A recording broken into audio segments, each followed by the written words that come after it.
ஆக்சுவலாக இப்போ நம்ம இதுவே என்ன பார்க்க போகிறோம் அப்படின்னா மேக்ஸில் வந்து எப்படி 25 கொஷின்ஸ் வந்து அப்ரோச் பண்ணுறது எப்படி நம்ம ஃபுல் மார்க் எடுக்கிறது அப்படின்னு நம்ம பார்க்க போகிறோம்.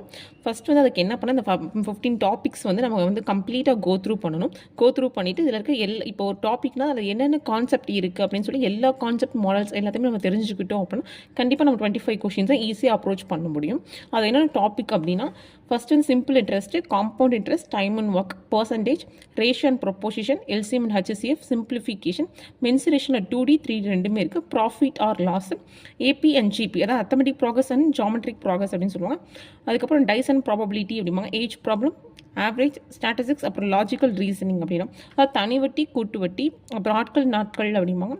பர்சன்டேஜ் அப்படின்ற சதவீதம், ரேஷியோ அண்ட் ப்ரொப்போசிஷன் வந்து விகிதம் மற்றும் விகிதாச்சாரம், எல்சிஎம் அண்ட் ஹெச்சிஎஃப் வந்து மீச்சிமா மற்றும் மீப்போவா, சிம்பிளிஃபிகேஷனாக சுருக்குக, இது அளவீடுகள், ப்ராஃபிட் ஆர் லாஸ் அப்படின்னா லாபம் நட்டம், இது வந்து கூட்டுத்தொடர் பெருக்குத்தொடர், இது வந்து பகடைகள் அதில் வந்துடும், வயது கணக்குகள் வரும், இது சராசரி, அதுக்கப்புறம் லாஜிக்கல் ரீசன் காரணிகள் அப்படின்னு நினைக்கிறேன். ஸோ இந்த 15 டாபிக்ஸ் வந்து நம்ம நல்லா வந்து லேர்ன் பண்ணிட்டோம் அப்படின்னா கண்டிப்பாக வந்து மேக்ஸிமம் வந்து கொஷின்ஸ் வந்து இந்த 15 டாபிக்ஸ்லேருந்து மட்டும்தான் வரும். ஏன்னா அது வந்து எப்படி புக்லேருந்து வரலாம், இல்லாட்டி புக்லேருந்து அந்த கான்செப்ட் வைஸ்லேருந்து வெளியிலேருந்து எடுக்கலாம். ஸோ ஃபஸ்ட்டு வந்து அதனால் நம்ம கான்செப்ட் வந்து எல்லாமே தெரிஞ்சுக்கணும். தெரிஞ்சுட்டு இதில் இருக்க எல்லா புக் சம்ஸும் பார்க்கணும். அதுக்கப்புறம் பிவைக்யூ கண்டிப்பாக கம்பல்சரி. ஏன் அப்படின்னா வந்து இப்போ லாஸ்ட் குரூப் 4 நடந்துச்சுல பிவைக்யூவில் வந்து ஒரு மாம்பழம் கேட்டிருந்தாங்க. அந்த மாம்பழம் வந்து 1 இயர் பிஃபோரில் வந்து தேங்காய் அப்படின்ற வார்த்தை மாதிரி அந்த கொஷின் ஆல்ரெடி வந்துருந்துச்சு. ஆல்ரெடி நம்ம பார்த்துருந்தோம் அப்படின்னா அந்த கொஷின் வந்து நம்ம கரெக்டாக போட்டிருக்கலாம். ஸோ அதனால் பிவைக்யூ வந்து மேக்ஸுக்கு ரொம்ப ரொம்ப முக்கியம். அட்லீஸ்ட் வந்து ஒரு 3 இயர்ஸ் பிவைக்யூ வந்து பார்க்கணும். குறைஞ்சது 3 இயர்ஸ் பார்த்தோன்னா அதுவே நிறைய கொஷின்ஸ் வரும். ஏன் அப்படின்னா குரூப் 1 இருக்குது, குரூப் 2 இருக்குது, குரூப் 3 இருக்குது, குரூப் 4 இருக்குது, அப்புறம் டிபார்ட்மெண்ட் எக்ஸாம்ஸ் நிறையா இருக்குது. ஏன்னா மேக்ஸ் வந்து மேக்ஸிமம் வந்து காமன் சிலபஸ் தான் இருக்குது. ஸோ வந்து பிவைக்யூங்கும்போது நிறையா பிவைக்யூ இருக்குது. ஸோ நம்ம எல்லாமே லேர்ன் பண்ணோம் அப்படின்னா நிறையா நமக்கு நியூ சம்ஸ் கிடைக்கும். அதுவும் எஸ்பெஷலி ரீசனிங்க்கு வந்து நிறைய கொஷின்ஸ் வந்து நமக்கு வந்து ப்ராக்டிஸ் கிடைக்கும். ப்ராக்டிஸ் பண்ண தான் நமக்கு வந்து அங்கே பதட்டம் இல்லாமல் நம்ம வந்து ஈஸியாக வந்து அந்த கொஷினை வந்து நம்ம அங்கே அப்ரோச் பண்ண முடியும். ஏன்னா மேக்ஸிமம் வந்து நம்ம ப்ராக்டிஸ் லேக்ன்றனால தான் வந்து அங்கே வந்து எல்லா ஆன்சரும் நம்ம பதட்டத்தை தப்பாக போட்டுறோம், டைம் இல்லைன்னு சொல்கிறோம். ஸோ ப்ராக்டிஸ் வந்து பண்ணிகிட்டே இருந்தோம் அப்படின்னா நமக்கு மேக்ஸ் வந்து ரொம்ப ஈஸியாக வந்துடும். சொல்லுவாங்களா ப்ராக்டிஸ் மேக்ஸ் மேன் பர்ஃபெக்ட் அப்படின்ற மாதிரி நம்ம ப்ராக்டிஸ் பண்ணிகிட்டே இருந்தோம் அப்படின்னா நமக்கு வந்து இது. ஸோ வந்து நம்ம பேசிக்காக இருந்து எதுவுமே இல்லைனா கூட நம்ம இப்போ பேசிக்காக நம்ம லேர்ன் பண்ணால் கூட மேக்ஸ் வந்து ஃபுல்லாக முடிக்க முடியும். ஏன்னா நமக்கு வந்து இன்னும் 10 months இருக்குது. நம்ம வெறும் 15 டாபிக்ஸ் மட்டும் தான் பார்க்க போகிறோம். ஆக்சுவலாக 2 வீக்ஸுக்கு நம்ம ஒரு டாபிக்னு முடித்தா கூட நம்ம வந்து 15 டாபிக்ஸை வந்து நம்ம முடித்து அதை ரிவைஸ் பண்ணிவிட்டு நல்லா வந்து கோ த்ரூ பண்ணி புக் சம்ஸ் பிவைக்யூ எல்லாம் முடிச்சுட்டு நம்ம பண்ணலாம். இப்போ அதில் இருக்க ஒவ்வொரு டைப்லையும் என்னென்ன மாடல் இருக்குன்னு பார்க்கலாம். ஃபஸ்ட்டு வந்து சிம்பிள் இன்ட்ரெஸ்ட், அது தனி வட்டி கூட்டு வட்டி அப்படின்னா ஃபஸ்ட்டு வந்து தனி வட்டி கண்டுபிடிக்கிற மாதிரி இருக்கும். பிரின்சிபல் அப்படின்னா முதல் கண்டுபிடிக்கிற மாதிரி இருக்கும். டோட்டல் அமௌண்ட்னா மொத்த அமௌண்ட் கண்டுபிடிக்கிற மாதிரி இருக்கும். அதில் எத்தனை வருஷங்கள் கண்டுபிடிக்க மாதிரி இருக்கும். இல்லாட்டி இன்ட்ரெஸ்ட், ரேட் ஆஃப் இன்ட்ரெஸ்ட்னா வந்து வட்டி விகிதம், அந்த வட்டி சதவீதம் இருக்குல்ல அதை வந்து கண்டுபிடிக்கிற மாதிரி இருக்கும். இதே தான் வந்து கூட்டு வட்டிக்கு நம்ம கண்டுபிடிக்கிற மாதிரி இருக்கும். இன்னொன்று எக்ஸ்ட்ரா கண்டுபிடிக்கிறது வந்து simple interest, compound interest, simple interest ரெண்டுக்கும் டிஃப்ரென்ஸ் வந்து கண்டுபிடிக்கிற மாதிரி வரும். மேக்ஸிமம் இது வந்து 2 இயர்ஸ்க்கும் 3 இயர்ஸ்க்கும் கேட்பாங்க மேக்ஸிமம், அந்த மாதிரி கேட்பாங்க. ஸோ இதான் சிம்பிள் இன்ட்ரெஸ்ட், காம்பவுண்ட் இன்ட்ரெஸ்ட், அதாவது தனி வட்டி கூட்டு வட்டிக்கு இதுதான் மாடல். ஸோ இந்த 6 இது வந்து நம்ம நல்லா வந்து கோ த்ரூ பண்ணிட்டோம் அப்படின்னா இதுக்கு ஃபார்முலாஸ் இருக்குது. ஏன்னா நம்ம நீங்கள் ஷார்ட்கட்லேயே நீங்கள் போட்டு பழகினாலும் ஃபார்முலா நமக்கு முக்கியம். ஏன்னா ஃபார்முலா டேரெக்டாக கேட்குறாங்க கொஷினில். ஸோ நல்லா ஃபார்முலாவும் படிச்சுக்கணும். ஸோ இந்த 6 ஹெட்டிங்ஸ் நம்ம பார்த்துட்டோம் அப்படின்னா கண்டிப்பாக நம்ம 1 or 2 கொஷின்ஸ் வந்து ஈஸியாக வாங்கிடலாம். முதல்ல 7 கொஷின்ஸ் 8 கொஷின்ஸ்லாம் வந்துச்சு. இப்போ 2 to 3 கொஷின்ஸ் தான் வருது சிம்பிள் இன்ட்ரெஸ்ட், காம்பவுண்ட் இன்ட்ரெஸ்ட்டில். நெக்ஸ்ட் வந்து டைம் அண்ட் ஒர்க்னு பார்த்தோன்னா ரேஷியோ ரிலேட்டடாக இருக்குது. எம்டிஹெச்சில் இருக்குது, டுகெதர், பைப்ஸம், percentage, joint and left, under art, speed. ஆக்சுவலாக வந்து ரேஷியோ அப்படின்னா இப்போ வந்து 2:3 அப்படிங்கும்போது இப்போ ஏ இவ்வளோ ரேஷியோவில் அப்படின்னா பி இவ்வளோ ரேஷியோ அப்படின்னா 5000 ரூபாய் சம்பளத்தை எப்படி பிரிப்பாங்க அப்படின்னு ஒரு அந்த மாதிரி இது. எம்டிஹெச் மெத்தட் அப்படின்னா இப்போ வந்து ஒரு நாளைக்கு 5 மணி நேரம், அதுக்கப்புறம் வந்து இந்த மாதிரி எல்லாமே கொடுத்துருப்பாங்க. எவ்வளோ நாள் அப்படின்னு கொடுத்துருப்பாங்க, எவ்வளோ மணி நேரம் கொடுத்துருப்பாங்க, அந்த மாதிரி கொடுத்துருக்காங்க எம்டிஹெச் மெத்தட்னு சொல்லுவாங்க. 2 வெதர்னா A+B என்னன்னு கேட்குறது. பைப்ஸ் அப்படின்னா நமக்கு தெரியும் குழாய்கள் கணக்கு. பர்சன்டேஜ் வச்சு அப்படின்னா இப்போ வந்து நித்யா வந்து 160% வந்து பண்ணியிருக்காங்க அப்படின்னா 100% எப்படி? ஸோ 100/160 இன்ட்டு அந்த கொடுத்துருக்க டேட் வச்சு நம்ம போடுவோம்ல அந்த மாதிரி வர பர்சன்டேஜ். ஜாயிண்ட் ஆர் லெஃப்ட்னா ஏ வந்து ஜாயின் பண்ணியிருக்காங்கன்னா எத்தனை நாளுக்குள்ள ஜாயின் பண்ணியிருக்காங்கன்றது. இப்போ பி லெஃப்ட் ஆகிட்டாங்கன்னா பி லெஃப்ட் ஆன நாள் எத்தனைன்னு கேட்குறது. அண்டார் மெத்தட் அப்படின்னா வந்து அல்லது மற்றும்னு சொல்லி ஒரு ஸ்டேட்மெண்ட் மாதிரி ஒரு கொஷின் வரும், அந்த ஒரு டைப் இருப்பாங்க. ஸ்பீட் அப்படிங்கும்போது இப்போ 5 மணி நேரத்தில் ஒரு ஸ்பீடு இந்த டிஸ்டன்ஸ் வந்து கிராஸ் பண்ணியிருக்காங்க அப்படின்னா 8 மணி நேரத்தில் எவ்வளோ பண்ணியிருப்பாங்க அப்படின்னு சொல்லிட்டு நேர்மாறல் எதிர்மாறல் அந்த மாதிரி வரும். இதே வந்து ப்ராஃபிட் ஆர் லாஸ்னால் லாபம் நட்டம் அப்படிங்கும்போது ஒன்று லாபம் நட்டம் வந்து நமக்கு நடந்துச்சுன்னா அதோட அமௌண்ட் வச்சு கேட்பாங்க, இல்லாட்டி பர்சன்டேஜ் எத்தனை சதவீதம் வந்து லாபமாச்சு நட்டமாச்சுன்னு கேட்பாங்க, இல்லாட்டி டிஸ்கவுண்ட் வந்து பற்றி கேட்பாங்க. இந்த ரேஷன் ப்ரொப்போர்ஷன் அப்படின்னா விகிதம் மற்றும் விகிதாச்சாரம்னா ஏபிசிடி மெத்தட் அப்படிங்கும்போது இந்த ஏவும் பியும் 5:7 B/C அப்படிங்கும்போது இந்த ABC இந்த மாதிரி 5:7 4:5 அப்படின்னா இங்கே 4:5 அப்படின்னு சொல்லுவாங்க. ஸோ இந்த மாதிரி இங்கேயும் வந்து 5 போகிற மாதிரி 4 போகிற மாதிரி இங்கே 5 போகிற மாதிரி, ஸோ இந்த மாதிரி வரும். ஸோ அதான் வந்து ஏபிசிடி மெத்தட்னு சொல்லுவாங்க. இதே சமன் விகிதம் அப்படின்னா வந்து எக்ஸு ஒய் இப்படி சமன் அப்படிங்கும்போது சி இந்த மாதிரி இப்படி வரதா சமன் விகிதம் அப்படின்னு சொல்கிறோம். இதே ஏஜஸ் அப்படின்னா நமக்கு வயது கணக்கு, ஆவரேஜ் அப்படின்னா சராசரி இங்கே வந்துடுது. இதே ரெவன்யூ அப்படின்னா வந்து வருமானம் வச்சு, இப்போ வந்து வருமானம் அப்படின்னா ஏவும் பியும் வந்து இவ்வளோ பர்சன்டேஜ் வந்து செலவு பண்ணியிருக்காங்க இவ்வளோ வருமானத்தில் அப்படின்னா அவங்க செலவு பண்ண அந்த அமௌண்ட், அந்த இப்போ 2% செலவு பண்ணியிருக்காங்க அப்படின்னா 20,000 அந்த 20,000 அந்த 2% எவ்வளவு அப்படின்ற மாதிரி வருமானம் வச்சு ரிலேட்டடாக கேட்பாங்க. அந்த மாதிரி ஈக்குவேஷனாலும் அப்படி தான். ஸ்டூடெண்ட்ஸ் வச்சுன்னா இப்போ தான் 2:3 அப்படிங்கும்போது 2:2 வந்து பாய்ஸாகவும் 3 கேர்ள்ஸாகவும் இருந்தாங்கன்னா டோட்டல் பர்சன்டேஜ் வந்து டோட்டல் ஸ்ட்ரென்த் எவ்வளவு அந்த மாதிரி கேட்குறது.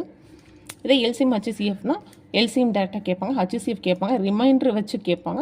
நம்பர் ஆஃப் டிஜிட்னா 5 லார்ஜஸ்ட் டிஜிட்டு 4 ஸ்மாலஸ்ட் டிஜிட்டு அந்த மாதிரி கேட்குறது.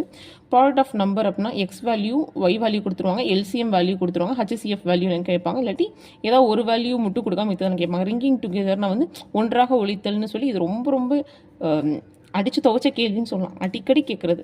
அதே மாதிரி எல்சிஎம் ஹச்சிசிஎஃப் பார்த்துட்டோம்னா கண்டிப்பாக இது ஈஸியாக பார்த்துட்டோம், நம்ம கண்டிப்பாக வந்து 1 or 2 கொஷின்ஸ் வரும். இங்கேயும் வந்து 1 or 2 கொஷின்ஸ் வரும். ஆக்சுவலாக சிம்பிள் இன்ட்ரெஸ்ட் காம்பவுண்ட் இன்ட்ரெஸ்ட் நம்ம பார்த்தோன்னா நம்ம நல்லா வந்து கிளியராக கற்றுக்கிட்டோம் அப்படின்னா ஷியோராக வந்து 2 to 3 கொஷின்ஸ் போடலாம். இங்கேயும் வந்து 2 to 3 கொஷின்ஸ் போடலாம். இப்போ நம்பர்ஸ்னு பார்த்தோன்னா ஏபி ஜிபி, ஆக்சுவலாக ஏபியில் நிறையா கேட்பாங்க ஜிபியோட, நம்ம ஏபி ஃபஸ்ட்டு நீங்கள் கற்றுக்கிட்டு கூட ஜிபி கற்றுக்கலாம். ஸோ வந்து இது வந்து எங்களுக்கு 10th மட்டும்தான் இருக்குது. ஏபி அப்படின்னா கூட்டுத்தொடர்னு நினைக்கிறேன். கூட்டுத்தொடர் மேக்ஸிமம் கூட்டுத்தொடர் தான் மேக்ஸிமம் நிறைய கேட்பாங்க. ஸோ வந்து இதுக்கு ஒரு ஃபார்முலாஸ் இருக்குது. ஸோ நீங்கள் அதை கோ த்ரூ பண்ணி நீங்கள் இது பண்ணிக்கலாம். சிம்பிளிஃபிகேஷன் அப்படின்னா ஃபஸ்ட்டு வந்து போர்ட் மாஸ் வச்சு கேட்பாங்க. ஒன்று ஸ்கொயர் ரூட் கியூப் ரூட் வச்சு போகிறோம். எக்ஸ்பொனென்ஷியலாக பவரில் 2x + 2y அப்படின்னா இந்த பவர் வச்சு கேட்குறதா இருக்கும்.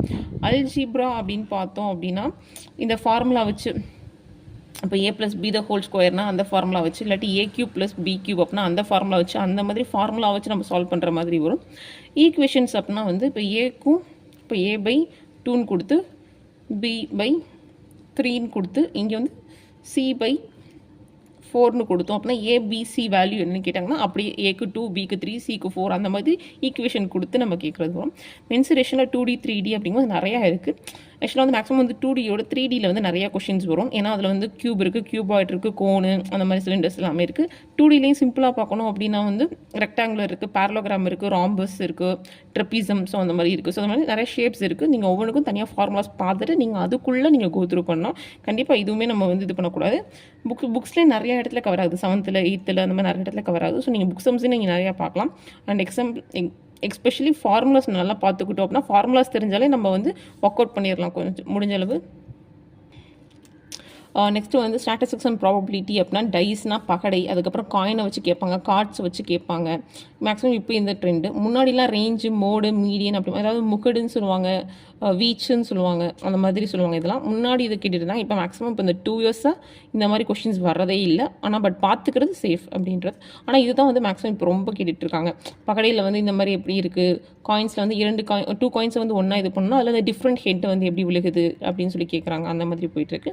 இதே ரீசனிங் அப்படின்னு பார்த்தோன்னா கோடிங் டீகோடிங்னா ஆல்ஃபபெட்ஸ் வச்சு வருது. ஆல்ஃபபெட்ஸ் வச்சு தான் கோடிங் டீகோடிங். எப்படி சொல்கிறதுனா இப்போ வந்து ACE அப்படிங்கும்போது இந்த நடுவில் இப்போ இங்கே ஒரு ஆல்ஃபபெட் அப்படிங்கும்போது 3rd ஆல்ஃபபெட் இல்லாமல் வந்துச்சுன்னா ஆல்ஃபபெட் வச்சு தான் கோடிங் டீகோடிங் அப்படின்னு. பிளட் ரிலேஷன் அப்படிங்கும்போது ஆப்வியஸாக எல்லாத்துக்குமே தெரியும் பிளட் ரிலேஷன் அப்படிங்கும்போது இப்போ 2 பேரை கொடுத்துட்டு 3ஆவதாக இருக்கும்போது அவங்களுக்கு என்ன ரிலேஷன் அப்படின்ற மாதிரி கேட்க. அப்புறம் டேரக்ஷன் வச்சு கேட்குறது. டயக்ராம் அப்படின்னா இப்போ இந்த மாதிரி ஒரு டயக்ராம் போட்டு இங்கே ஒரு வேல்யூ, இங்கே ஒரு வேல்யூ கொடுத்து, இங்கே ஒரு வேல்யூ கொடுத்து, இங்கே மட்டும் கொடுக்காம இருந்தால் இங்கே என்ன வேல்யூ வரும் நம்ம கண்டுபிடிக்கணும். ஸோ அந்த மாதிரி வச்சு இது பண்ணுறது. கிளாக்ஸ் அண்ட் டேஸ் அப்படின்னா வந்து இப்போ நம்ம ஒரு 2 பேரை பார்த்தோம் அப்படின்னா அன்னைக்கு வந்து அவங்க பர்த்டே அந்த மாதிரி மென்ஷன் பண்ணிட்டு 1 மாதம் கழித்து நீங்கள் மறுபடியும் இப்போ பார்ப்பீங்க அப்படின்ற மாதிரி டேஸ் அண்ட் கிளாக்ஸ் அண்ட் டேஸில் வரும். Letter series and number series அப்படின்னா இப்போ கூட ரெண்டுமே கேட்டிருந்தாங்க குரூப் 2ல். ஒன்றும் இல்லை, இப்போ வந்து நம்பர் சீரீஸ் அப்படின்னா வந்து இப்போ 1, 4, 9, 16, 25 அப்படின்னா இப்போ வந்து ஸ்கொயராக போயிடுது. 1 ஸ்கொயர், 2 ஸ்கொயர், 3 ஸ்கொயர், 4 ஸ்கொயர், 5 ஸ்கொயர்னு போயிட்டுருக்கு. அப்படின்னா இங்கே என்ன வரும் அப்படின்னா நம்ம ஆல்ரெடி 6 ஸ்கொயர்னு சொல்லுவோம். இது நான் ஈஸியாக சொல்லிட்டு இருக்கேன், கொஞ்சம் ட்ரிக்கியாக வரும். இது வந்து நம்பர்ஸ், இது லெட்டர் சீரீஸ். இதே நம்பர் சீரீஸ்னால் இதே மாதிரி தான். இப்போ வந்து ஏபி இருக்குது, பிபிபி இருக்குது, சிசி இருக்குது அப்படின்னா இங்கே என்ன வரும்? ஆக்சுவலாக அந்த மாதிரி நம்ம கண்டுபிடிக்க போகிறோம். இது வந்து நம்பர் சீரீஸில் வரும். இந்த மாதிரி மேக்ஸில் வந்து ஒவ்வொரு டாப்பிக்கில் இந்த மாதிரி இருக்குது அப்படின்னா நம்ம வந்து இப்போது ஒவ்வொன்றிலையும் என்னென்ன மாடல்ஸ் இருக்குதுன்னு தெரிஞ்சுட்டு அந்த மாடலில் வந்து நம்ம தனித்தனியாக நம்ம ஃபோக்கஸ் பண்ணி இது பண்ணிக்கலாம். இப்போ ஏன்னா எல்லா மாடலும் கஷ்டமாக இருக்காது. இப்போ 6 மாடல் இருந்துச்சு, அதில் 4 மாடல் ஈஸியாக தான் இருக்கும். அந்த 2 மாடல் கன்ஃபியூஸ்னா ஃபஸ்ட் அந்த 4 மாடல் நல்லா பார்த்துட்டு அந்த 2 மாடல் நம்ம கொஞ்சம் இதாக போகணும். இன்னும் நம்ம என்ன இது பண்ணணும்னா நம்ம பிவிக்யூ ப்ராக்டிஸ் பண்ணும்போது ரொம்ப நிறைய டிஃப்ரெண்ட் கொஷின்ஸ்லாம் நம்ம பார்ப்போம். எக்ஸாம்பிள் ரீசனிங்ஸ்லாம் பார்ப்போம். அப்படி இருக்கும்போது அந்த கொஷின்ஸ்லாம் நீங்கள் தனியாக எடுத்து எழுதி வச்சு அடிக்கடி நீங்கள் பார்த்தீங்க அப்படின்னா உங்களுக்கு புரியும். ஏன்னா மேக்ஸ் அப்படின்றது ப்ராக்டிஸ் தான். நீங்கள் ஒன்ஸ் பார்த்தாலுமே டக்குன்னு அது மறந்துடும். ஸோ வந்து அகைன் நீங்கள் பார்க்க தான் உங்களுக்கு இதாக இருக்கும். அதே மேக்ஸ் வந்து போட தான் உங்களுக்கு அந்த ஸ்பீட்னு வரும். உங்களுக்கு அதை ப்ராக்டிஸ் பண்ணும்போது டைம் வந்து குறையும். ஏன்னா இப்போ வந்து எல்லாருக்குமே தெரியும் எஸ்ஐ அப்படின்றது PNR/100ன்னு சொல்லிட்டு. ஆனால் பட் இந்த சம்லேயே வந்து நம்ம வந்து அங்கே பதட்டத்தில் என்ன பண்ணுவோம் அப்படின்னா அடித்து கொடுக்குற தப்பு பண்ணுவோம். இப்போ நம்ம நிறைய வந்து மேக்ஸிமம் போட்டு பார்த்துட்டோம் அப்படின்னா நமக்கு வந்து அங்கே மல்டிப்ளிகேஷன் டிவிஷனில் வந்து நம்ம கொஞ்சம் கஷ்டப்பட மாட்டோம், டக்குன்னு போட்டு முடிச்சிடலாம் நம்ம. ஸோ இந்த மாதிரி மேக்ஸை வந்து நீங்கள் செப்பரேட்டடாக எப்படி நீங்கள் அப்ரோச் பண்ணணும் அப்படின்னு சொல்லி நீங்கள் தெரிஞ்சு அப்ரோச் பண்ணிங்கன்னா ஈஸியாக வந்து மேக்ஸ் சிலபஸை வந்து கவர் பண்ணலாம். கவர் பண்ணிவிட்டு ஃபுல் மார்க் எடுக்கும் நம்ம ட்ரை பண்ணலாம். அட்லீஸ்ட் 22, 23 அந்த மாதிரியாவது நம்ம எடுக்கலாம். 20+ எடுக்கணும் அப்படின்னு சொல்லிட்டு. ஏன்னா தமிழும் மேக்ஸும் தான் வந்து நமக்கு வந்து மார்க் இன்க்ரீசிங் சப்ஜெக்ட் அப்படின்னு சொல்லுவாங்க.